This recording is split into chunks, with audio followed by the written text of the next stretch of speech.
सर्वांना जय हरी. गुरुर्ब्रह्मा गुरुर्विष्णू गुरुर्देव महेश्वरा गुरु साक्षात् परब्रह्म तस्मै श्री गुरुवे नमः. दयांच्या संगतीने विराग झाला मनोजडीचा साक्षात परमात्मा मज भेटविला विसरू कसा मी श्रीपाद रामदास पादुकेला विसरू कसा मी नारायण रोहिदास पादुकेला विसरू कसा मी नाना बाबा पादुकेला. तैसे येण्याची शरीरे शरीरा येणे सरे किंबहुना एर धारे चिरा पडे. सेवेला सुरुवात करण्याआधी परिहार देणं अत्यंत महत्वाचं आहे, कारण की कोणत्याही कारणाशिवाय हे कार्य नसतं. आणि कारण असं आहे की आपल्यामधून निघून गेलेले कैलासवासी जयवंत शंकर भोईर या बाबांना आज जाऊन 12 दिवस होत आहेत आणि त्यांच्या रातीची सेवा माझ्या श्रीकांत दादांनी माझ्यापर्यंत पोहोचवली.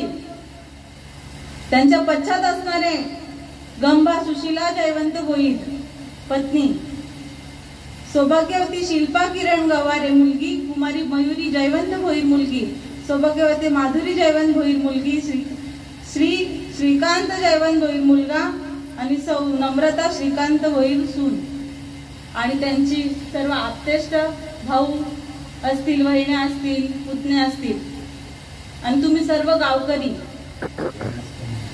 ग्रामस्थ मंडळ, आणि तुम्ही मला ही सेवा माझ्यापर्यंत सुपूर्त केली. खरंच भाग्यवान आहे मी. आणि हे माझ्यावरती ऋण असणारे काकांचं माझ्या एक प्रसंग सांगेल. छोटी होती, किती वर्षाची असेल, दुसरीला वगैरे काहीतरी असेल. कारण की काकांच्या हाताला गुण नाही का. हा, काय करायचे ते, हा अशी मॉलिश वगैरे नाही का. म्हणजे काय हाताला पायाला काही दुखणं झालं, मुरगळला वगैरे. माझाही असाच प्रसंग झाला, मानच वाकडी झालेली. आता लहान बाळ नाही का, लहान बाळ किती मस्ती करत नाही का. मी पण अशीच गोलंड्या उलड्या खात होती बेडवर, आणि मग झाली मान वाकडी. प्रसंग काकांबरोबर निगडीत आहे म्हणून सांगायचं झालं. आणि काकांजवळ लगेच आईला माहित होतं, आई वडिलांनी काकांजवळ आलं आणि काकांनी तेल मॉलिश केली आणि वाजवली मान सरळ. म्हणजे असा काकांचा गुण होता. आणि खरंच आज ते ऋण फेडतात किंवा माझ्यावर त्यांचा उपकारच म्हणेल. काय द्यावे त्यांची भावे उत्तर आहे, ठेवितो हा पायी जीव तोडा. आणि छोटीशी तोडकी मोडकी सेवा माझ्या पामराकडे आले. खरंच या परिवाराचं, खरंच या दादांचाही मी आभार मानेन. आणि एक विशेष सांगेन तर खरंच या परिवाराला संतांची आवड आहे, पूर्ण परिवाराला. कारण की बाबांच्या पश्चात त्यांचं कार्य, उत्तर कार्य अगदी तंतोतंत शास्त्रयुक्त पूर्ण व्हावं. बाबांना त्या मार्गावर, बाबा कसे त्या मार्गावर जातील हा त्या मुलांचा अट्टास आहे. आणि खरंच त्याला भर पडणार, बाबांना चांगली गती नक्की मिळणार. आणि अशा मुलांना खरंच साक्षात दंडवत. भाग्यवंत घरी भजन कीर्तन आणि त्याची वाटप आहे रघुनंदन. म्हणजे भगवंत ज्याची वाट बघतोय नामसंकीर्तनाची, आणि ते तुम्ही आज बाबांच्या पश्चात राबवताय. खरंच धन्यता द्यावी तेवढी थोडीच आहे. हा, म्हणून तुमच्या आई वडिलांच्या, देववृंदांच्या, संतजनांच्या सेवेसाठी निवडलेली ओवी माऊली महावैष्णव ज्ञानेश्वर महाराज त्यांच्या या ज्ञानेश्वरीतील 12वा अध्याय आणि 136 क्रमांकावी ओवी. तैसे येण्याची शरीरे, शरीरा येणे सरे, किंबहुना येर झारे चिरा पडे. माऊली उदाहरण देतात या ओवीच्या आधी. जसं बांबूचं झाड, माऊलींनी वेळूचं उदाहरण दिलंय. वेळूचं झाड माहित नसेल आपल्या भाषेत बांबू, चिंबारीचं. हा, तसं ते चिंबारीचं झाड एकदा व्यालं पुन्हा वीत नाही ते. म्हणजे एकदा जन्माला आलं का ते पुन्हा तुम्ही किती त्याला काय बोलू आपण, पेरावं किंवा काय लावायला जाऊ, ते उगवत नाही. म्हणजे एकदाच. तसं या शरीराला आपण आलोय 83,99,999 योन्या हिंडत हिंडत हिंडत. नुसती एवढी गंती नाही, एवढ्या सांगितल्या त्या प्रत्येक योन्यांमध्ये एक एक योनी कोटी कोटी फेरा देवा लागे वारा मानवाचा. आणि मग शेवटची पाळी, एक मनुष्य जन्म चुकलिया वर्म फेरा पडे. शेवटचा जन्म आपला आहे माऊलींनो. म्हणजे एवढी खटाटोप केली कशासाठी, तर देवाचं भजन कसं घडेल. मी ही जीवसृष्टी निर्माण करतोय, त्यामागे भगवंत सांगतोय माझा काहीतरी हेतू आहे, हित आहे, सुख आहे, आणि ते मला समाधान आहे, ते मला प्राप्त व्हावं, हीच भगवंताची इच्छा. आणि त्यासाठी एवढी खटाटोप केली. आई वडील आपल्याला जन्म देतात, मुलांना जन्म देतात, खायचं काम नाही माऊली. आईला किती कष्ट भोगावे लागतात, त्या मुलाला जन्म देण्यासाठी किती भोगते नाही का. गर्भ यातना काय असतात आणि ती काय भोगते त्या आईला माहिती. प्रसूतीच्या वेळी दुसरा जन्म म्हणतो आपण माऊलीचा, आणि मग त्याला वाढवायचं. आई बाबांचं सांगायचं गेलं तर खरंच त्या आईलाच माहिती, त्या बाबालाच माहिती मुलांना कसं वाढवतो, किती कष्टाने वाढवतो, किती प्रेमाने वाढवतो. झिजतात नाही का, अक्षरशः झिजतात. आणि आपल्या मुलांना कुठल्याही प्रकारचा त्रास होऊ नये हा हट्टाच असतो माझ्या माऊलीचा, माझ्या बाबाचा. आणि एवढं कष्ट करून आपल्याला हा चांगला 3.5 हाताचा नरदेह भगवंताने दिलेला आहे. आई वडिलांनी तो जपला, वाढवला, म्हणून आज आपण ही सृष्टी बघतोय. आणि म्हणून त्या आई वडिलांच्या चरणी खरंच कोटी कोटी प्रणाम. लहान मुलासाठी म्हणा किंवा मोठ्या माणसासाठी त्याच्या आई वडील म्हणजे सर्वस्व असतात. वडील कसेही असले तरी ते आहेत एवढाच आधार असतो नाही का. आई आहे याच मुलासाठी आधार असतो. आणि खरंच या परिवाराला धन्यता देते का त्यांनी चांगल्या रीतीने माझ्या बाबांची सेवा केली. असा हा नरदेह बघा, सगळं बरोबर आहे, पण नरदेह भेटलाय कशासाठी. हट्टास आहे हा, माऊलींचा हट्टास आहे, हा भगवंताचा हट्टास आहे. सगळं आपण करतोय, पण नरदेह दिलाय कशासाठी. खाण्यापिण्यासाठी फक्त. खाऊन पिऊन एकदा मरायचं झालं नाही का, एकदा मरायचंच आहे, मग खाऊन पिऊन मरू नाही का. मेल्यावर कोण बघत. हे शास्त्र आहे बघा, प्रमाण आहे. माऊली सांगतात इतकं सोपं नाहीये, खाऊन पिऊन मरावं म्हणजे काय इतकं सोपं नाहीये. भगवंताचा हट्टास आहे. मम वंश जीव लोके जीव भूता सनातना मन षष्ठानी इंद्रियाणी प्रकृती स्थानी करीची. भगवंत सांगतोय माझ्यापासून तुमची निर्मिती झाली आहे. लक्षात घ्या विषय. आपण नुसत्या या आई वडिलांची लेकरं नाही आहोत, याच्या मागचा आपला ही माऊली, आपला बाप हा एक आहे. आणि तो विश्वव्यापक भरून उरलेला आहे. पूर्ण विश्वाची माऊली आहे. आणि तो भगवंत म्हणजे एक आहे. कोणी सांगेल मी या जातीचा, कोणी सांगेल हा या जातीचा, असा भेद नाहीच आहे मुळात. आपण सगळे एकाच बापाची लेकरं आहोत, एका आईची लेकरं आहोत. पण व्यवहाराला हा माझा बाप, ही माझी आई. पण कशासाठी खटाटोप केली ही.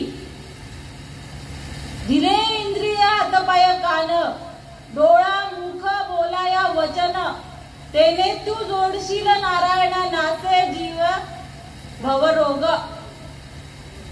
भवनदी संसार पाठी लागला, हा दुःख मागे लागलेला आहे. आणि त्यातून आपण सुखापर्यंत पोहोचवण्याचा हा प्रवास करायचा आहे. या भवनदीतून आपण काय बुडत आहोत. तरुण जाण्याचा मार्ग आहे, भगवंताला भेटण्याचा मार्ग आहे. बघा, पावसाचं पाणी आपल्या दारात पडतं, ते नुसतं पावसाचं पाणी ढगातून पडतं का हो. जलचक्र माहित असेल, जे शिकलेले आहेत त्यांना माहित असेल, शाळेत होतो नाही का. जे नाही शिकले त्यांच्यासाठी सांगते. समुद्राच्या सूर्याच्या उष्णतेने समुद्राची वाफ होते, वाफेचे ढग तयार होतात, वाऱ्याने त्यांचं ढगांचं घर्षण होतं. आणि मग जो पाऊस आपल्या दारात येऊन पडतो. म्हणजे पाऊस आहे का समुद्र आहे. समुद्रातच पाणी आहे नाही का. ते कालांतराने त्यात परिवर्तन होऊन तो पाऊसच्या रूपाने आपल्या दारात पडतो. आणि तो कुठे जातो, थांबतो का आपल्या घरात दारात. नदी नाल्यांच्या रूपाने कुठे जातो, ओढ्यांच्या रूपाने. काय झरा असेल तो बरोबर गटार गंगेची मिळाले, गंगाची नाही का. तो नदीपर्यंत जातो, नदीपर्यंत प्रवास करतो. आणि नदी कुठे मिळते, सागराला जाऊन मिळते. म्हणजे काय, त्या पावसाच्या पाण्यालाही कळतं आपण कुठून आलोय आणि कुठे जायचंय. तसं आपण कुठून आलोय तर भगवंतापासून आलोय. तैसे येण्याची शरीरे शरीरा येणे सरे. आपण भगवंतापासून आलोय. या जन्म मरणाच्या दुजडीमध्ये अडकलोय, चक्रामध्ये अडकलोय. पण तिथून सुटून आपल्याला भगवंताजवळच पोचायचंय. कसं पोचणार मग हे माहीतच नाही. पोचायचं काय नाही, आपल्याला फक्त खायचं पियायचं नाही का. तोंड दिलंय म्हणून काही खायचं काही पियायचं. माऊली, मी तुमची लेक आहे. तुमच्या हक्कापोटी, बाबाच्या हक्कापोटी, आईच्या हक्कापोटी काही बोलेन ते तुम्ही आधीच क्षमा मागते. कारण की मला आईचं कल्याण पाहिजे, माझ्या बापाचं कल्याण हवं आहे पाहिजे. जेव्हा मुलगी सासरून माहेरी येते तेव्हा काही सुख दुःखाच्या गोष्टी सांगते. तसंच मी काही सुखाचा निरोप घेऊन आलेली आहे तुमच्या पुढे, माझ्या भावांनो, माझ्या बहिणींनो. आणि तो सुखाचा निरोप माझ्या भावाला, माझ्या बहिणीला, माझ्या बापाला, माझ्या आईला कळावा ही या लेकीची तळमळ आहे. कारण की बुडते हे जन न देखवे डोळे तसे कळवळा म्हणून या भव नदीमध्ये आपण सर्व बुडत आहोत. तारून नेण्याचं काम किंवा तरायचं काम करायचं आहे आणि तारणारा आपला फक्त सद्गुरू आहे. आणि तोच आपल्याला या भव नदीतून तारून नेणार आहे. आता प्रत्येक जण नाही का, गुरु सगळ्यांनीच केला असेल. प्रत्येक जीव हा कशाची तरी भक्ती करत असतो. कळत म्हणा नकळत म्हणा भगवंताचीच भक्ती करत आहे, एवढं मी सांगू शकते. कारण की विष्णुमय जग, वैष्णवांचा धर्म, वेद भ्रम अमंगळ पूर्ण जर सर्व सृष्टीच माझ्या भगवंताने निर्माण केलेली आहे तर पूर्ण संपूर्ण अंश हा भगवंताचा आहे. मग तो कोणाचीही भक्ती करो, पण भक्ती कळायला पाहिजे. आपण काय करतोय आपल्याला कळायला पाहिजे. साधू संतांच्या मार्गाने जाल तरच कळेल, इतरांच्या मार्गाने जाल तर फसगत झाल्याशिवाय राहणार नाही. मग काय होईल? फसगत म्हणजे काय तर आता आधीच सांगितलं, 83,99,999 योन्या जीवसृष्टी म्हणजे एक जीव आहे. त्या एक आता कुत्र्याचं उदाहरण देऊ. कुत्र्याचा जन्म भेटला तर त्या कुत्र्याच्या जन्मामध्ये कोटी पेरा. कोटी म्हणजे काय, आपण बघू 20 वर्षाचं आयुष्य नाही का ते किती, पण त्या कोटी पेरा. एकदा मेला परत जन्माला, परत मेला परत जन्माला, असा कोटी पेरा.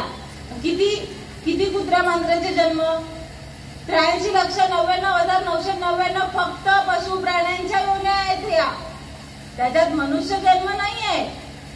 जे आपल्याला कीटक दिसतात, पक्षी दिसतात, काही जलचर असतील, काही उभयचर असतील, काही असतील प्राणी आडवे चालणारे, आणि त्या फक्त त्याच होण्या. शेवटचा आता मनुष्य जन्म किती वेळा भेटतो? वडाला फेऱ्या मारल्यावर किती वेळा जन्माला येतो आपण? 7 जन्म हाच नवरा भेटावा नाही का. पण माऊली 7 जन्माचा विषय याच्यात नाहीच आहे. शपथ घेऊन सांगतोय, कुठलंही शास्त्र आणा, 7 जन्म कुठे लिहिलेलं आहे? शेवटची पाळी एक मनुष्य जन्म, 7 मनुष्य जन्म सांगितलेच नाही. किती फेऱ्या मारल्या तरी नाही तो नवरा, आपणच येऊणार नाही तर नवरा कुठे जा आपल्या मागे. तुला जन्म नाही मनुष्याचा, तू काय फेऱ्या मारते? लक्षात घ्या विषय. शेवटची पाळी, शेवटची संधी. या आई वडिलांच्या कृपेने आपल्याला हा नरदेह, ही विश्व बघायला भेटलेले. या मृत्यू लोकामध्ये आपण जन्माला आलोय. मग काय करायचंय? संधी हुकली, गेला 84च्या त्या फेऱ्याला. मग त्याच्यात तुम्हाला पुन्हा मनुष्य जन्म भेटणार नाही, दुसरा जन्म पशु प्राण्यांचाच भेटेल. मनुष्य जन्म अनमोल रे, इसे मिट्टी में ना घोल रे, अब जो मिला है फिर ना मिलेगा, कभी नहीं कभी नहीं कभी नहीं रे. 3 वेळा सांगितलं साधू संतांनी. आता भेटलाय, तुला पुन्हा मिळणार नाही, मिळणार नाही, मिळणारच नाही. विचार करा. ही जर संधी हुकली का आपण त्या योनाला, मग माझ्या भगवंतांनी जो अट्टहास केलाय, मग आपण त्याला काय आई वडिलांनी जर आपल्याला काहीतरी चांगलं शिकवलं असेल आणि मुलाने ते ऐकलं नाही तर आई वडिलांना काय दुःख होतं? किती नाही का, किती वेळा हिला शिकवते, किती वेळा याला शिकवतो, हा शिकतच नाही, हा ऐकतच नाही. मग माझ्या भगवंताने काय करावं? माझ्या भगवंताला दुःख होतं. आपण ज्या देवाची भक्ती करतोय त्याला दुःख होतंय बरं का. आपण, आपली भारत संस्कृती आहे, महाराष्ट्रामध्ये जन्मलोय आपण, म्हणजे आपण त्या देवा देवतांची पूजा करतोय. काही चुकीचं नाहीये, खरं पूजा. कारण की देवानी तो मार्ग अवलंबला आहे. रामाची केली, कृष्णाची केली, हनुमंताची केली, चालेल, पण तेनेची पण ते चालू जाता. ते कुठल्या मार्गाने गेले? राम कुठल्या मार्गाने गेले? कृष्ण नवे नवे गणपती, आवडता देव म्हणू आपण गणपती बाप्पा. गणपती बाप्पाने व्यासांना शरण केले नाही का? अरे गणपती बाप्पालाही गुरु करावा लागलाय, सद्गुरु करावा लागलाय. आणि ते अनाधिकाराचं तत्व त्यांनी स्वीकारलंय. ते खाऊन पिऊन नाही बरं का माय माऊली. आपला समाज हा खाणारा पिणारा नाही का, आणि त्याच समाजाची ही लेख आहे. पण माझ्या बाबांनी, श्रीपाद बाबांनी कृपा केली. जसं जाता असता जातं, कबीर महाराज उदाहरण देत आहेत. आपला जाता चाऊल दलालच बघायला भेटतो नाही का, ते जातं. त्याच्यात आपण तांदूळ टाकले आणि ते भरडतात नाही का जाताने, आणि त्या दोन्ही चाकांच्या मध्ये जे आले ते भरडले, आणि जे खुंट्याला धरून राहिले ते वाचले. त्या 84च्या फेऱ्यातून ते वाचले. असा हा 84चा फेरा आहे. खुंटा सोडला, भगवंत सोडला का तुम्ही पुन्हा पुनरपि जननम पुनरपि मरणम पुनरपि जननी जठरी शयनम ये संसारे कलदुस्तारे कृपया पाहे पाहे मुरारे भज गोविंदम भज गोविंदम भज गोविंदम मूढम. लक्षात घ्या विषय.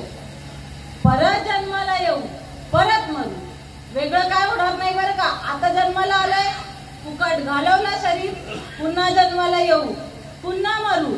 उपजेते नाशे नाशिले ते पुनरपि दिसे हे घटिका यंत्र जैसे परिभ्रमे का.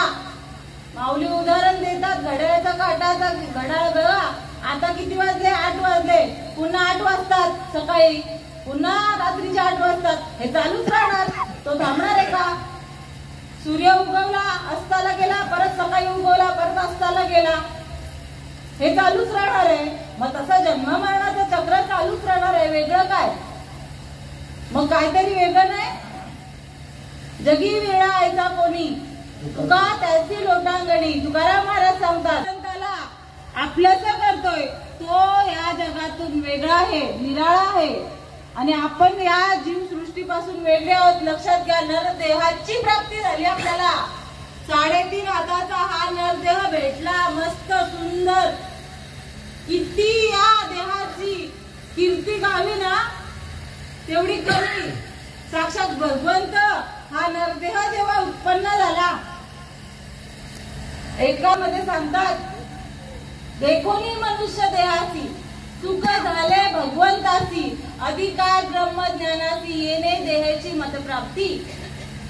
श्रीकृष्ण भगवंत अर्जुनाला उपदेश करताना सांगतात, जेव्हा ब्रह्मदेवाने या जीवसृष्टीची जाई मनुष्य देहाची निर्मिती केली, आधी बघा सांगितलं, आधी पुन्हा सांगेन, 83,99,999 योन्या केल्या, भगवंताला आनंद झाला नाही. लक्षात घ्या विषय. किती कुत्रा चांगला असेल, मांजर असेल चांगली, तरी आपल्या बाळासारखं प्रेम नाही करत आपण. लक्षात घ्या विषय. आणि मग भगवंताला सुद्धा आनंद नाही झाला. माणसापेक्षा या योन्यांना महत्व दिलंय का? आपण देतो. माणसापेक्षा किती त्या पाळीव प्राण्यावर प्रेम केलं तरी माझ्या भावासारखा, माझ्या बहिणीसारखा, माझ्या मुलासारखा नाही. आणि या नरदेहाला जेव्हा भगवंताने पाहिलं तर खरंच म्हणजे याच्यासाठी केला होता अट्टहास. मी जो काही जीवसृष्टी निर्माण करण्याचा अट्टहास केला होता, आता निश्चिंतीलो पावलो विसावा. आता माझी धाव संपली. आता मी हा नरदेह प्राप्त झालाय, ही नरदेह उत्पन्न झालाय, हा नक्की माझं भजन करेल. देव हात लावून बसलेला बरं का, देव साक्षात भगवंत. तुम्ही म्हणाल हा देव तो देव तो एकच देव आहे, निमित्त त्या प्रतिमा.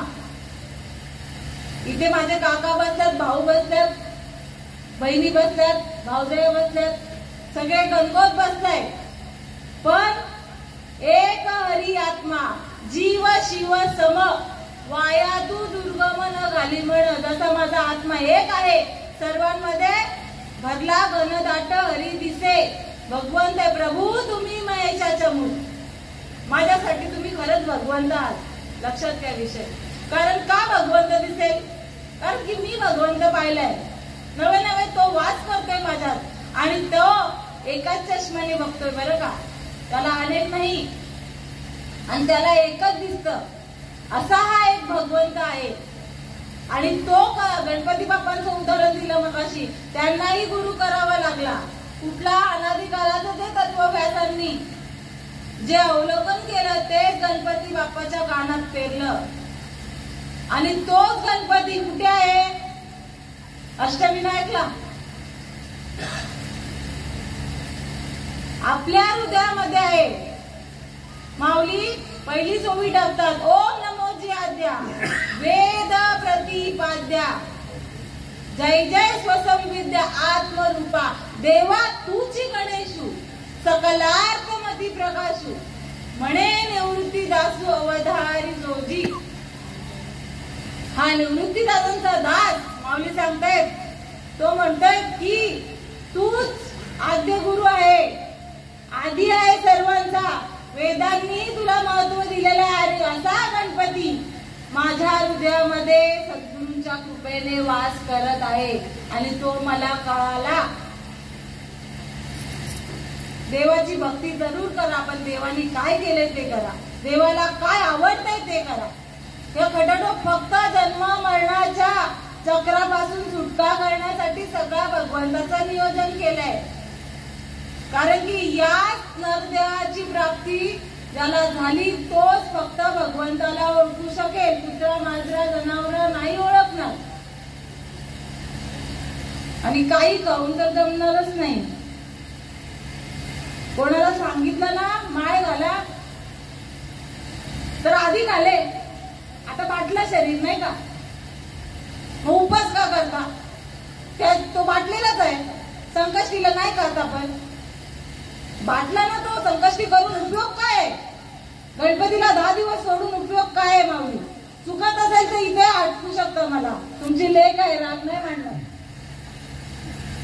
म्हणजे तेव्हा तुमचे नियम. मनोमार्गी गेला तो तेथेची मुकला, हरी पाठी स्थिरावला तोची धन्य.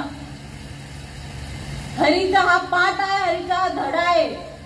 हरी कसा प्राप्त व्हावा त्यासाठी हरिपाठ. आणि माऊलींनी सांगितलंय एक हरी आत्मा जीव शिव सम. सगळ्यांमध्ये वास करणारा भगवंत एक आहे. आणि भगवंत बघा, माझ्या माऊलींनी, जाऊ दे आपलंच उदाहरण देऊया. आम्ही खाल्लं, आधी काय खाल्लं काय माहिती, 2 वर्षाच्या आधी काय खाल्लं, 2 वर्षाचं लेकरू काय काय खातं काय माहिती. चला खाल्लं, पण जेव्हा आई वडिलांना कळलं तेव्हा नाही, त्या क्षणापासून बंद. मार्ग कळला. मग चांगला होता का वाईट होता मार्ग? चांगलाच आहे नाही का? कारण की शास्त्र प्रचिती, गुरु प्रचिती आणि आत्मप्रचिती. याने सांगितलं म्हणून नाही, किंवा त्याने सांगितलं म्हणून, किंवा कालचा मंगळवारचा आला म्हणून नाही. अनादी कालाचं तत्व माऊलींना कळालं. गीता श्रीकृष्ण भगवंताने अर्जुनाला सांगितली, ती माऊलींना कळली. आणि म्हणून माऊलींच्या या टकोऱ्यातील शब्द आहे बरं का, डोक्यातील. माऊली कुठे शिकायला गेले नव्हते, माझे अनुभवाची अनुभव प्रचिती मांडली. लक्षात घ्या विषय. अनुभव सांगायचा आहे. नुसतं पोथी वाचणं किंवा काही शास्त्र वाचणं म्हणून हा देह पवित्र होईल, थोडं थोडं पुण्य साठेल. पण पुण्य साठून काय करायचंय माऊली? मग पुण्याची पावटी सरे, सवेचे इंद्रपणाला उठी उतरे. आणि येऊ लागे माघारे मृत्यू लोका. इंद्र बघा, इंद्र किती देवांचा देव इंद्र आहे, राजा आहे तो देवांचा, आणि त्याच्याकडे किती देवांचा राजा म्हणजे किती पुण्य जमवला असेल, आपण काही नाही त्याच्या समोर. आणि मग बघा त्याचंही पुण्य संपलं, काही कालावधी आहे इंद्राचा, पण तो कालावधी संपला का मृत्यू लोकामध्ये यावं लागतं बरं का, मनुष्य देहाला नाही. मग काय उपयोग, म्हणजे एवढं करून सुद्धा पुन्हा या मृत्यू लोकामध्ये जन्म घ्यावा लागेल. पण तेच देव स्वर्गीच्या अमर इच्छिताती देवा मृत्यू लोकी व्हावा जन्म आंबा. स्वर्गाचे अमर सुद्धा ते अमर झालेले देव ते काय इच्छा व्यक्त करतात का या मृत्यू लोकामध्ये आमचा जन्म व्हावा. कशासाठी? नारायण नामे हो जीवन मुक्त. ही त्यांनाही बघा, त्यांनाही जन्म मरणाचा फेरा नाही पाहिजे, त्यांना पण मुक्त व्हायचंय, साधूच्या संगतीमध्ये येऊन मुक्त व्हायचंय. लक्षात घ्या विषय, भक्ती करतोय, सगळी भक्ती करतोय, पण हे तत्वज्ञान जे शास्त्र आहे, शास्त्राला मान्य असणारी भक्ती करा. आम्ही माळा घातल्यात, आम्हाला अनुभव आलाय, नुसता हा विषय नाहीये, एकच आहे, कारण की एकच मार्ग आहे, देवापर्यंतचा जाणारा 1000 मार्ग नाहीये, एकच मार्ग आहे आणि तो संतांचा आहे. संता विना प्राप्ती नाही, ऐसे वेद देती ग्वाही. किंवा कुठलंच नाही, साधन नाही, नामा परते साधन नाही, जे तू करशील अनेक काही. सद्गुरूंना शरण जायचंय, सद्गुरू पण ओळखायचे आहेत. हा करतो म्हणून मी करतो म्हणून हा विषय नाहीये. या एवढ्या गोष्टी आपण संसारासाठी झटलो असेल, पण देवासाठी झुरा. देवासाठी कोण झुरतय? आपण कुठल्याही तरी अपेक्षेपोटी देवाची भक्ती करते, बरोबर का चूक? काहीतरी पाहिजे, मुलांचा, नवऱ्याचा, आई वडिलांचा काहीतरी सुख. मुळात ते दुःखच आहे, परंतु आपल्या दृष्टीने ते सुख मानतो आपण. आणि ते पण एक गोष्ट प्राप्त झाली का दुसरी. भगवंत सांगतोय तू जो कोणी काही मागेल तो मी देणार, एरवी तरी पाहिजे. जो जैसे माझा ठाई भजती तया मी तैसाची भजे. जो कशाने माझा भजन करत असेल वेगळ्या वेगळ्या पद्धतीने मी त्याला तसाच. पण सर्व देव भावाने जो मला शरण जाईल तो मीची होऊनी टाके. जो माझं होया अनन्य शरण त्याचेच निवारीने मी जन्म मरण. या लागे शरणागत शरण मीची एकू. जो मला अनन्य भावाने, अनन्य भावा म्हणजे पैसा अडकाने नाही बरं का, काहीतरी वस्तू, कितीतरी नारळ, लोक काय काय मागतात नाही का, आणि कोणाला देतात? देवाला. देव भिकारी आहे? कोणता देव भिकारी आहे तेही सांगते. हेंदेरी शेंदेरी दैवते कोण पुसे भूते खेते. आपुल्या पोटाचे रडते मागती शिके अवदान. हेंद्री शेंद्री देवांना द्यावं लागतं, त्यांचं पोट नाही भरत. पण माझा निर्गुण निराकार अव्यक्त निराकार नाही जा आकार देतो मी चराचर हरती भजे. असा निर्गुण भगवंत आहे, त्याला फक्त शुद्ध भाव अर्पण करा. भाव कितीला आहे? तो भाव आपल्या जवळ आहे. भाव कुठे बाजारात नाही बरं का, आपल्या जवळ आहे, आपल्याच हृदयामध्ये तो भाव आहे. आई ज्या मुलावर प्रेम करते, बाप आपल्या मुलावर प्रेम करतो, तो प्रेम विकत घेऊन येतो. ज्या क्षणाला आई होते, ज्या क्षणाला तो बाप होतो, प्रेमाची उत्पत्ती होते का नाही का? त्याची आई का किंवा त्याचा बाप शिकवते, बाळ आई असं आहे, बाळा बाप, आता तू बाप झालाय, तू असा बाप हो, शिकवतोय. मुलावर कसं प्रेम करावं शिकवावं लागतं का? ती उत्पत्ती होते बरं का, तो अनुभव आहे. आईचा बापाचा अनुभव आहे, तसा देवाचाही अनुभव आहे. ज्याला काहीतरी लागतं तो देव नाहीये. देव फक्त आपल्यामधील भावाचा भुकेला आहे. भाव भाव भाव तो निर्माण प्रेम भाव, आणि तो आपल्या हृदयामध्ये, तो संतांच्या कृपेमध्ये प्रगट होतो. या शरीरामध्ये ती काही वस्तू नाहीये, तो भाव आहे. ती कुठे बाजारात मिळत नाहीये, ती आपल्या जवळच आहे. पण देव कळायला पाहिजे. आपल्या मंदिरामध्ये जे काही देव आहेत त्यांनी तोच भाव स्वीकारला बरं का, उत्पन्न झाला भाव. आणि म्हणून त्यांना आपण त्याची पूजा अर्चा करतोय नाही का. तो भाव सद्गुरूंच्या मार्फत भेटणार आहे. मग त्यासाठी फक्त आणि फक्त अनादिकालचं तत्व लागेल आणि त्यात ते तत्व स्वीकारणारे सद्गुरू लागतील, दुसरं नाही. माऊली एवढं निवृत्ती दादांचा गवगवा करतात.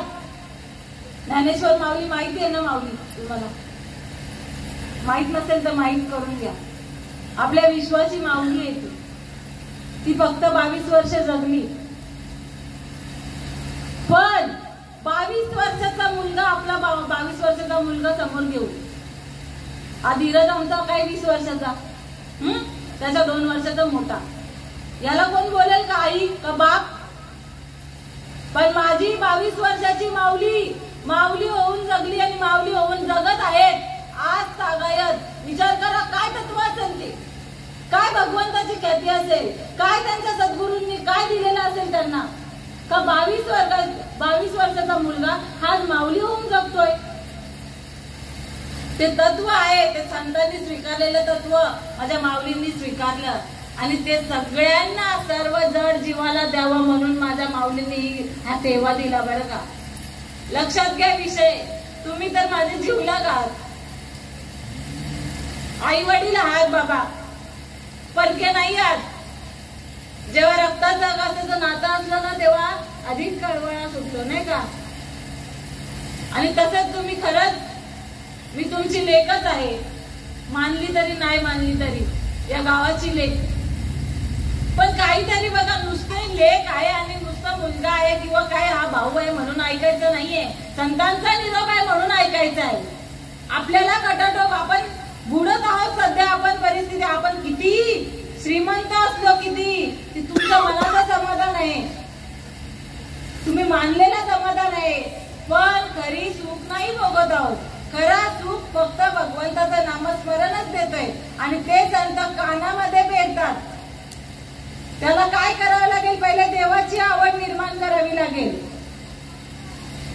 जेव्हा बघा पाप आणि पुण्याचा जेव्हा तराजू बरोबर होतो ना, पाप पुण्य समान समी तरीच पावे ही कर्मभूमी. ही कर्मभूमी आपल्याला कशी भेटली आहे, पापाचं आणि पुण्याचे समान झालंय. मग आता काय पाप करायचं आणि पुण्य करायचं काय राहिले. आणि तेव्हा हा नरदेव प्राप्ती झाले. आणि तरी सुद्धा आपण काय गोळा करत बसलेलो आहे, फक्त आणि फक्त देवे दिला देह भजन गोमटा.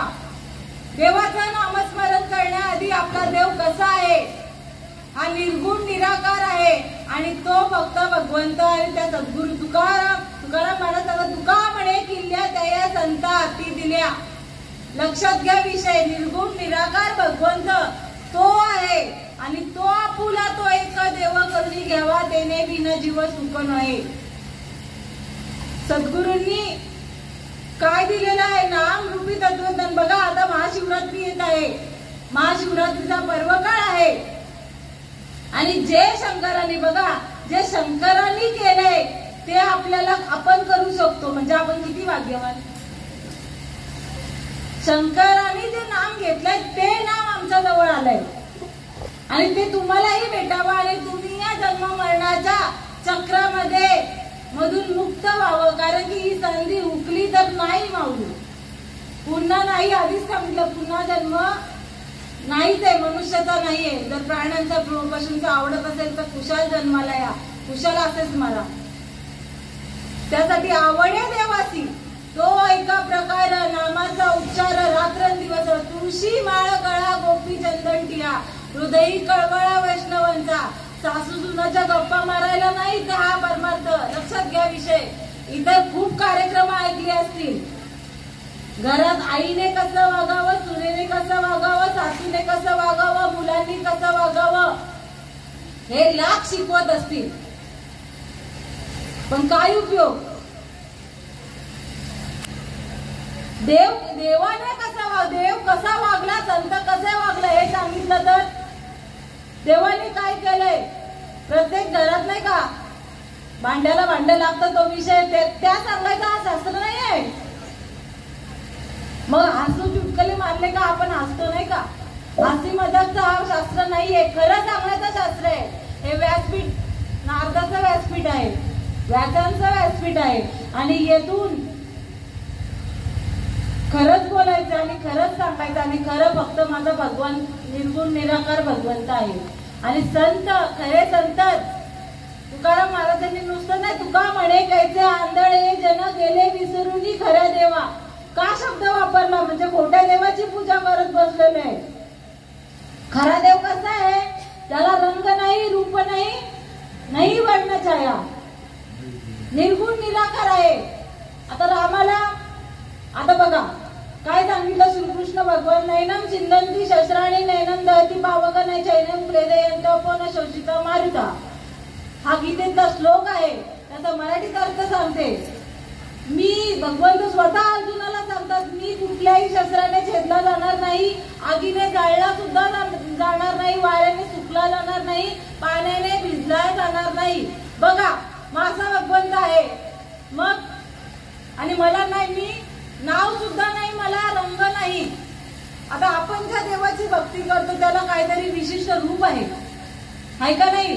राम माझा असा असा आहे, कृष्ण असा आहे, गणपतीला सोंड आहे, असे विशिष्ट नाही का, हनुमानाला शेपटी आहे, असे आपल्या देवाचं वर्णन करू शकतो. पण त्या देवाचं नाही, त्याला नावच नाही, तर वर्णन काय करणार? तो या डोळ्याने दिसतच नाही. तरी सगळी तुकाराम महाराज सांगतात, देव पहावयाचे गेलो तेथे देवाची होऊन टेलो. म्हणजे देव पाहायला तेही वनवन भटकत होते, पण देव भेटला नाही. देव कुठे? माझ्या सद्गुरूंनी जेव्हा माझ्या कानामध्ये ते नामामृत पेरलं, ते अनाधी कालाचं तत्व पेरलं, तेव्हा खरा देव कसा आहे? तो कुठे होता? तो कुठे काळ्या पानावर गेला नव्हता, कुठे तीर्थाला गेला नव्हता. तो मज हृदयी सद्गुरू जेणे तारिला संसार पुरू, म्हणून विशेष श्रद्धा धरू विवेकावरी किंवा काया ही पंढरी, आत्मा हा विठ्ठल नांदतो केवळ तोची एक. ज्ञानार्थ हा आपल्याला भेटला, त्याच्यामध्ये जो आत्मा आहे तोच भगवंत आहे. लक्षात घ्या विषय. पण कळाला का? प्रत्येक जण लहान मुलाला सांगितलं देव कुठे आहे रे बाबा, तो सांगेल इथे आहे देव. आपण सांगत आलो नाही का इथे आहे देव, पण तो कसा आहे? कसा आहे देव माहित नाही. सांगू शकतो का? पण ज्याला अनुभूती आली तो सांगू शकतो. आम्हाला अनुभूती आली म्हणून सांगण्याचा प्रकार. देव कसा आहे? देव नटला नाना परी भरुनी उरला चराचरी. देव प्रत्येक चराचरामध्ये भरून पुरून व्यापक आहे. तो विशिष्ट मंदिरापुरती शंकर नाहीये. शंकराने ते नाम बघा, आता महाशिवरात्री आलेली आहे, शिव हला आले तापला, तो या नामे शीतला झाला. जेव्हा शंकर भगवंत तांडव करत होते, चिडलेले होते, शांत करण्याची हिंमत न गंगेची न चंद्राची. बघा चंद्रापेक्षा शीतल ते नाम आहे, गंगेपेक्षा पवित्र ते नाम आहे. आणि असा फक्त तो या नामे शीतल नामाने शांत झाले. मग शंकरानेही नाम घेतला, रामानेही गुरु केला. राम भगवंत होते, कृष्ण देव होता. मग का शरण जाती वशिष्ठासी? सांदीपनींना श्रीकृष्णाने गुरु मानलं. हे तत्व कधी कळणार? आई झाल्याशिवाय आईच्या बद्दल ते प्रेम नाहीये. जी मुलगी उपवर होईल तिला लग्न करावं लागेल, तिला बाळाला जन्म घालायला लागेल आणि मग पोटाला चिंध्या गुंडाळून जमेल. लक्षात घ्या विषय. पोटाला चिंध्या गुंडाळून आई होत नाही. 9 महिने उदरामध्ये त्या बाळाला वाढवावं लागेल, प्रसूतीच्या कळा द्यावे लागतील, मग ती आई मुलाला जन्माला घालावं लागेल. मग तसाच देव आहे. देवाचा अनुभव तसाच आहे. ज्याने चाखला तो परत आलाच नाही. त्याची सरली येर झाला सफळ व्यापार, साठविला हरी जी का हृदय मंदिरी. त्याची सरली येर झाला सफळ व्यापार. ए झार तैसे येण्याची शरीरे शरीरा येणे सरे किंबहुना येर झारे चिरापडे. ही येर झार जन्माला यावं आणि मरण ही येर झार कुंठित करण्यासाठी आपल्याला कुठेतरी घालावा लागेल. आणि घाला म्हणजे या जीवाला तुका म्हणे जीव दिला पायातळी. तुका म्हणे बळी जीव दिला पायातळी. जीव म्हणजे कोंबड्या बकड्याचे नाही जीव द्यायचे. आपण चांगल्या मुहूर्तावर आपल्या बाळांचं लग्न करतोय आणि काय करतो जेजुरीला जाऊन. जेजुरीच्या खंडोबाने नाही सांगितलं कोंबडा बकरा एकविरेने नाही सांगितलंय कोंबडे सोड हे करा. आता सोडतोय नवीन पद्धत आली पण काळाचे बंद नाही. चांगल्या बघा एक शबरी होती शबरीच होती ना. तिचा 12 वर्षाने ती उपवर होते आणि तिचं लग्न करण्यात येतं लग्न ठरवण्यात येतं. एक दृष्टांत सांगते ऐका धरणी. एक 12 वर्षाची मुलगी तिच्या वडील खूप प्रेम करतात तिच्यावर आणि एवढं प्रेम करतात का माझ्या मुलीचं खूप थाटामाटात लग्न लावून देऊ ही इच्छा असते. आणि लग्न ठरतं आणि मग लग्न ठरल्यावर उद्या लग्न तर आज किती बकरे आणलेले 500 अख्या गावाला जेवण. ती बघते दारात एवढ्या बकऱ्यांचं काय काम आहे. बापाला ती आता 12 वर्षाची तिला काही माहित नाही तर बापाला विचारते बाबा एवढे कशाला आणले. बाबा बोलते बाई तुझं लग्न आहे ना गाव जेवण घालायचंय. बाई काय बोलली का नाही पण बाईने एक विचार केला जर माझ्या लग्नामुळे या सगळ्यांचा बळी जाणार असेल तर लग्न करून काय फायदा. लक्षात घ्या आपल्या मुलांचा बाळांचा आपल्याला सुख पाहिजे असतं बरोबर. आणि मग त्या जनावरांचा मुख्य जनावरांचा जर जीव घेऊन जर आपल्या अशी अपेक्षा असेल का माझा बाळ सुखाने संसार करावा माझी बाई सुखाने नांदावी कदापि होणार नाही. साधू संतांचे शब्द आहेत कदापि सुखी राहणार नाही. एका जीवाला त्रास देऊन दुसरा जीव कधीही आनंदात राहू शकत नाही. त्या बाळाने चांगला विचार केला 12 वर्षाची आणि गेली वनात ती गुण नाही बघायला म्हणजे माझ्यामुळे जर यांना त्रास यांचा जीव जात असेल तर मी लग्नच नाही करत आणि गेली. मग काय चांगलं केलं का वाईट केलं. आपल्या भाषेत पळाली म्हणून आपण पण पळाली ती चांगल्या हेतूने पळाली. देव म्हटला देव राम आले तिच्या झोपडीमध्ये भेटायला. स्वतः भगवंत येतो बरं का. आजही तीच रीत आहे. आजही भगवंत आपल्या दारामध्ये येतो लक्षात घ्या विषय. पण बहुत सुकृतांची जोडी म्हणून विठ्ठल आवडी. सुकृत यावं लागेल पण सुकृत मला तर वाटतं आहेच. मनुष्य देहाची निर्मिती झाली म्हणजे सुकृत तुम्ही घेऊनच आलात. फक्त देवाची आवड निर्माण करा माऊली. देवाची आवड म्हणजे आपल्या मनाचा मार्ग नाही कुठला तरी देवाचा हे नाही. शास्त्रामध्ये लिहिलंय तसं तुम्हाला चालावं लागेल वागावं लागेल. मग भगवंत देख मनुष्य जात सकळ स्वभाव ताच भजनशील. माऊली सांगतात हा मनुष्य जात बघा आपल्याला चांगलं वाईट कळतं का नाही. पशु प्राण्यांना नाही घर नाही दार नाही बघत ते आपण बघतो का नाही माऊली. म्हणजे आपल्याला काय चांगलं काय वाईट ते कळतं. म्हणून माऊली सांगतात देख मनुष्य दात सकळ स्वभावात भजनशील आहे. पण या मायेच्या चक्रामध्ये अडकलो आपण आणि तो भगवंत कळाला नाही. कळून घ्या माऊली देवाला जाणून घ्या तरच आपण सुखाला पात्र होऊ. आणि तो फक्त मार्ग हा करतो म्हणून हा पंथ स्वीकारला तो म्हणतो नाही. शास्त्राप्रमाणे चालावं लागेल. आणि हे शास्त्र सांगतंय का तुम्हाला सद्गुरू करावा लागेल. सद्गुरूंकडून माळ घालावी लागेल आणि कानामध्ये तो नामअमृत पेरलं जावं लागेल. ही रीत आहे. कृष्णांना ही रीत आहे. रामाला ही रीत त्याच रीतीने चाललं बरं का. तुम्ही म्हणाल देवांना काय गरज होती. अरे देवांना संता विना प्राप्तीच नाहीये. संत माझे गुरु मी तर यांचा चेला त्यांनीच माझ्या नामाचा विस्तार केला. एरवी कोण पुसत होते मला? कोण म्हणतंय? साक्षात भगवंत म्हणतोय. संतांची जर मी मूर्ती निर्माण केली नसती तर मला कोणी विचारलं नसतं. कुठला राम, कुठला कृष्ण, कुठला गणपती आज सगळ्यात माहित नसतं पडला. पण त्यांनी महत्व दिलं. त्यांनी आत्मरूप गणेशाचं स्मरण केलं, त्या रामाचं स्मरण केलं. आत्माराम बरं का, तो आपल्या हृदयामध्येच आहे आणि त्यासाठी 8 तास आहे. जगाच्या कल्याणा संतांची विभूती, देह कष्टविती परोपकारे.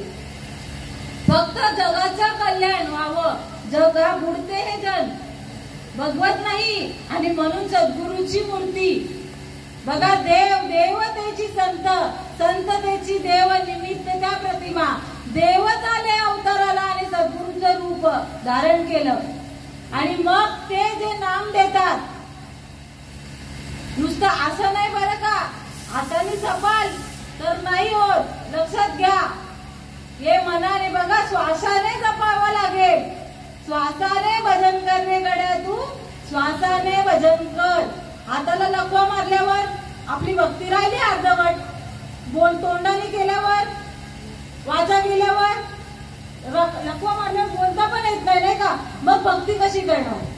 मग अशी भक्ती करायची का कोणत्याही परिस्थितीत, मग लकवा मारो, काही मारो, अंथरुणात असो तरी ही भक्ती आपली चालूच राहिली पाहिजे. का चालूच राहिली पाहिजे? तर देवाला वचन दिलंय. कधी दिले? गर्भात वचन देवा करी न भजन. नाही पाळिले वचन देवा झाला देवासी बेमान. कुठे वचन दिले? गर्भात. एक वेळ करी या दुःखा वेगळे, दुरितांचे जाळे उगवणी, आठवी ना पायी हा माझा नवस, रात्र आणि दिवस पांडुरंगा. पांडुरंगा, मी वचन देतो तुला, मी आईच्या गर्भामधून सुटलो का तुझं अखंड नामस्मरण करेन. आणि ते अखंड नामस्मरण आपलं कोणत्याही परिस्थितीत झालं पाहिजे. त्याला कुठल्याही दिवशी खंडन नाही झालं पाहिजे. लक्षात घ्या विषय. आणि हा अखंड नामस्मरण चालू राहण्यासाठी हा जोपर्यंत श्वास आहे, श्वास बघा, आपण झोपल्यावर श्वास बंद होतो नाही का रात्री पुरता, आणि सकाळी उठल्यावर पुन्हा चालू, बरोबर? झोपेत चालू असतो का बंद? बंद झाला तर तुम्हाला कसंच नाही दिल नाही का 2 तासांनी किंवा काय? हा, नाकाला हात लावून बघतील नाही का? बाईचा श्वास चालू आहे का, बाबाचा श्वास चालू आहे का, बघतील का नाही? जशी ही रीत आहे नाही का, तशीच रीत आहे.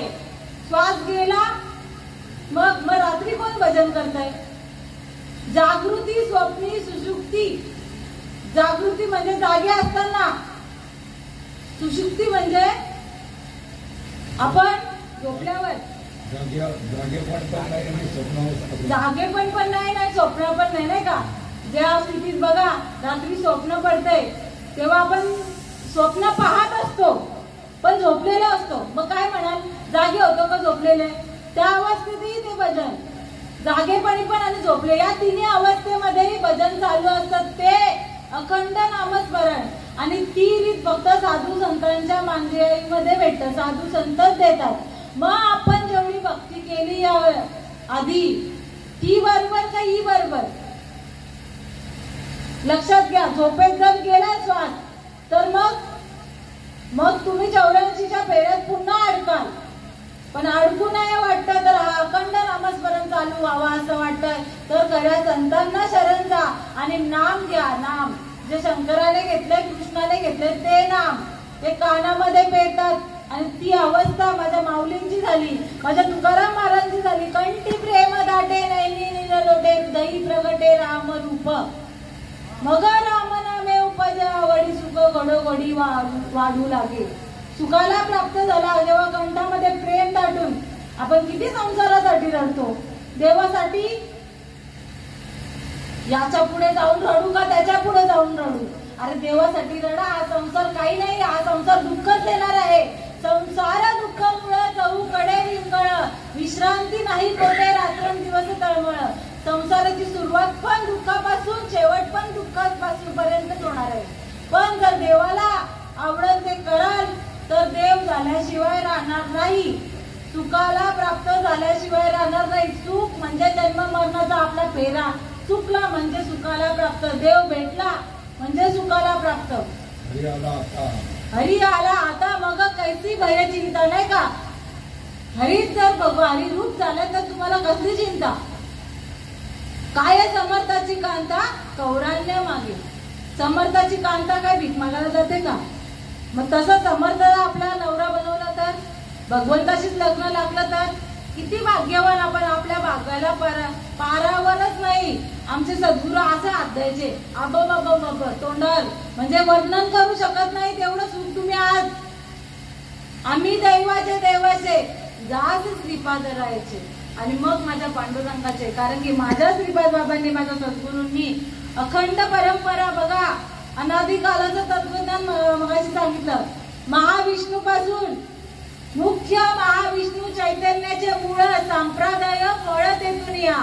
हंस रूपी ब्रह्मा उपदेशी श्रीलोकी चतुर्श्लोकी चारी भागवत. हंस ब्रह्मा अत्री दत्त नारायण लक्ष्मण बलभीम सख्यानंद शांतामाई बेंडोबा बाबा केरोबा बाबा श्रीपाद बाबा रामदास बाबा नारायण बाबा रोहिदास बाबा आणि नाना बाबा. तर कुटुंब परंपरा आली. नाना बाबा श्रीपाद बाबांकडून आम्हाला अनुग्रह झाला. मग कुटुंब परंपरा आली महाविष्णू पासून. मध्येच कुठेच नाही थांबलं. अखंड चालू असणारी परंपरा आज सगळ्यात तसंच. म्हणजे माझ्या महाविष्णूंनी ते निरोप किंवा ते नाम तत्व भेटलं ते मला, म्हणजे माझ्या देवालाही. आपल्याला आपण फोटो बघतो ना किती देव, त्या फोटोमध्ये त्या देवानीही ते तत्व स्वीकारलंय आणि तेच तत्व आमच्यापर्यंत आलंय. आणि म्हणून सांगण्याचा अट्टास आहे, पुन्हा मनुष्य जन्म मिळणार नाही.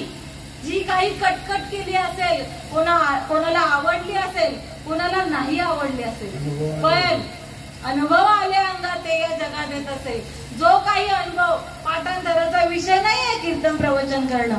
लक्षात घ्या, माऊलींनी शिकून कुठल्या मठात जाऊन नाही हे शब्द लिहिले. असे शब्द लिहिले, अशी अनुभूती आली का वेदांनाही नाक घासावं लागलं. चहुवेदी जाणं शाही शास्त्र कारण 18 पुराणे हरिसी गाठी. त्या 4 वेदांनी, शास्त्रांनी, 18 पुराणेही माझ्या संतांचं भजन केलं बरं का. आणि तीच रीत तुम्हा पर्यंत पोचावी म्हणून हा अट्टास आहे. खरंच त्या दादाला, या माझ्या काकांच्या मुलांना, त्यांच्या पत्नीनं जेवढी आपतेष्टांना असतील, नातेवाईक असतील, जेवढी धन्यता देऊन तेवढी कमी आहे. तर हा संतांचा निरोप सकळ जनांना पोचावा अट्टास माझ्या माऊलीचा होता, माझ्या भगवंताचा होता. आणि तोच निरोप इथून सांगण्याचा प्रयत्न केलेला आहे आणि तुम्ही संधी दिलेली आहे. खरंच मी तुमचे पुन्हा एकदा आभार मानते. आणि म्हणून चांगला विचार केला तर सद्गुरू श्रीपाद बाबा रामदास बाबा सांगले, थोडा बुद्धीचा वापर करा बरं का. नुसतं खाऊन पिऊन मरणं इथपर्यंत संपत नाही. आता शरीर बाटलं म्हणून काही नाही, बाटलं होत नाही. जेव्हा अक्कल येते ना तेव्हा माणसाने सुधरावं, नाही का. पण एक जाता जाता एक उदाहरण देते. आपलं बाळ असतं, तानं बाळ रांगत रांगत खेळतंय, आई काम करते, ते खेळतंय, आई काम करते. खेळून झालं, ही खेळणी घेतली, ती खेळणी, अख्खा घरभर खेळणी केली. कंटाळला, तिथे शी केली, तिथे सू केली. कंटाळला, ती वाकरली पण का, लहान मूळ वाकरते, लक्ष नाही दिलं तर आईने. शेवटी आई कामात आहे, मग तोंडात पण गेला. बाळाला अक्कल नव्हती, हिशी आहे, बाळाला अक्कल नव्हती आजपर्यंत. पण माझी आई आली आहे, बाळ शांत का. बघा, जेव्हा बाळ गप्प असतं ना, आई बापाने जाऊन पहिले बघावं आवाज का नाही येत. कारण की मूल शांत नसतं, आणि शांत असतं तेव्हा काहीतरी गडबड झालेली असते. तेव्हा आई बघते, काय आवाज नाही येत बाळाचा. जाऊन बघते तेव्हा मस्त खातोय. मग आई काय करते, एक फटका मारते, अरे बाळा हे शी आहे, हे शी आहे, हे शी आहे. किती वेळा सांगते, बऱ्याच वेळा सांगते. तेव्हा त्याच्या टकोरात येतं तर बाबा ही खायची वस्तू नाहीये. आई ज्या कारणाने मला मारते, ओरडते, रागावते, म्हणजे ही खायची वस्तू नाहीये. त्याला कळलं, परत बाळ खाते, 17 वेळा खाते का. एकदा सांगितलं त्याला कळलं, नाही खात. तसं खाल्लं ना मागे झाले ते पाहू नका. तुकाराम महाराज सांगतात पुढे जाऊ नये तुका, आम्ही जामीन आहोत तुम्हाला. जेवपर्यंत आता काय केलं असेल तर सोडून द्या विषय, पण आता बुद्धी ताऱ्यावर आली आहे ना, संतांचा मार्ग अवलंबा. नवे नवे देवाचा तरी ऐका, नाही का? आवडते तेच करा. देवा आपल्याला आवडते ते लाभ केला, पण आपल्याला आवडते काय भक्ती सांगितली आहे? अज्ञानाची भक्ती, इच्छिती संपत्ती, तयाच्या चित्ती बोध कैसा. जे काही अज्ञान आहे म्हणून आपण जे काही मागितलं असेल, पण ज्ञानाची भक्ती अशी नाहीये. ज्ञानाची भक्ती म्हणजे शुद्ध भाव देवाला अर्पण करा, तेव्हा काहीतरी अनुभव येतोय. गुळ खाल्ल्यावर गोड लागतो का नाही? जिभेवर ठेवल्यावर हातात घ्या, किती वेळाने गोड लागेल? किंवा ताट वाढले, चला आपण ताट जेवणाचं पंचपक्वान्न त्या वाढले आपल्या समोर, बघत राहा पोट भरेल, किंवा त्याचं चिंतन करत राहा, किंवा 1000 वेळा तरी बोला डाळ भात भाजी, डाळ भात भाजी, पोट भरेल? मग काय करावं लागेल? खावं लागेल, नाही का? हाताने ते घ्यावं लागेल, मुखात जावं लागेल, तो पोटामध्ये ती क्रिया घडावी लागेल. तेव्हा माझं पोट आता तृप्त झालो, आता माझा पोट भरला. मग नुसतं बोलाचा भात, बोलाची कडी नाही, अनुभव आले अंगात, अनुभव यायला लागेल. म्हणून सकाळ्यांच्या पाया माझे दंडवत, आपुलाले चित्त शुद्ध करा, आता तरी पुढे हाची उपदेश, नका करू नाश आयुष्याचा. शेवटची पाळी पुन्हा सांगेल, एक मनुष्य जन्म चुकलिया वर्म, पुन्हा फेरा पडेल 83,99,999. पुन्हा पशु प्राण्यांच्या मनुष्याची आशा करा, कदापि भेटणार नाही. आणि म्हणून यामागे बरंच काही आहे बरं का. सांगायला गेलं तर रात्र जाईल. नुसतं मेलो ना, देवाचा नामस्मरण नाही केला, देवाने सांगितलं संतांनी नाही त्यांच्या पावलावर पाऊल ठेवून, तर यमाला यम काय दंड करतो? खूप त्रास आहे बरं का, खूप त्रास आहे, खूप. एवढं ना ते काय बघतो टीव्हीला, नाही का? पण त्या यातना जिवंतपणे भोगाव्या लागतील. यमाचा दंड काय आहे कुठेतरी वाचलं असेल, किती त्रास देतो कशात कशात घालून, त्या जिवंतपणी याच नरदेहात तुम्हाला कळेल. आणि म्हणून यमाचे यमदंड चुकतील नरक, वंशी येता एक हरिभक्त. हरिभक्त व्हावं लागेल तेव्हा यमाचे यमदंड चुकतील. नवे नवे आपल्या आधीचे पूर्वज गेले असतील, त्यांनाही मुक्त करण्याचं सामर्थ्य आपल्याला आहे बरं का. पण हरिभक्त व्हावं लागेल. मग किती पितृदोष असतील किंवा काय सर्पबाई, काही करायची गरज नाही. त्या तो जीव जेव्हा हरिभक्त होतो त्याच्या पूर्वजांनाही मुक्ती भेटते. आणि मग पूर्वज काय, धन्य हरिभक्त जन्मलेच्या वंशी, धन्य हरिभक्त जन्मलेच्या वंशी, सकळ कुळासी तारावया, सकळ कुळासी तारावया. पाहता ती वाट स्वर्गीचे पूर्वज, पाहता ती वाट स्वर्गीचे पूर्वज. हरिभक्त व्हावा कोणी, ऐसा हरिभक्त व्हावा कोणी. पाहता ती वाट स्वर्गीचे पूर्वज, पाहता ती वाट स्वर्गीचे पूर्वज. यमाचे यमदंड चुकतील नरक, यमाचे यमदंड चुकतील नरक. वंशी येता एक हरिभक्त, वंशी येता एक हरिभक्त. पाहता ती वाट स्वर्गीचे पूर्वज, पाहता ती वाट स्वर्गीचे पूर्वज. हरिभक्त व्हावा कोणी, ऐसा हरिभक्त व्हावा कोणी. पाहता ती वाट स्वर्गीचे पूर्वज म्हणे आशीर्वाद देती तुका म्हणे पित्र आशीर्वाद देती कल्याण इच्छिती सदा त्यांचे कल्याण इच्छिती सदा पाहता ती वाट स्वर्गीचे पूर्वज पाहता ती वाट स्वर्गीचे पूर्वज ऐसा हरी भक्त पावा कोणी ऐसा हरी भक्त पावा कोणी पाहता ती वाट स्वर्गीचे पूर्वज पाहता ती वाट स्वर्गीचे पूर्वज. आपल्या पूर्वजांनाही मुक्त करण्याचं सामर्थ्य आपल्यामध्ये येणार, पण हरिभक्त व्हावं लागेल. आणि मग ती तुकाराम महाराज सांगतात, तुका म्हणे पित्र, आपली पित्र आहेत ना पूर्वजात, आशीर्वाद देतील आणि सदा कल्याण व्हावं या हरिभक्ताचं. लक्षात घ्या, त्यांनी आशीर्वाद दिला म्हणजे आपण सर्व सुखाला पात्र होऊ, हे सामर्थ्य आहे. आणि म्हणून येण्याची शरीरे शरीरा येणे सरे किंबहुना येर धारे चिरा पडे.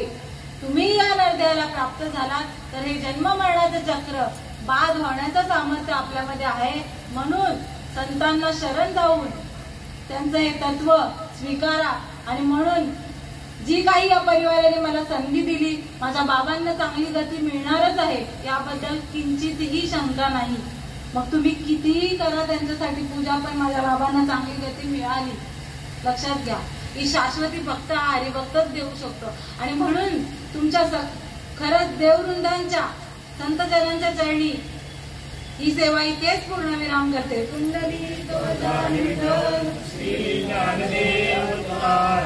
पंढरीनाथ भगवान की जय. माऊली.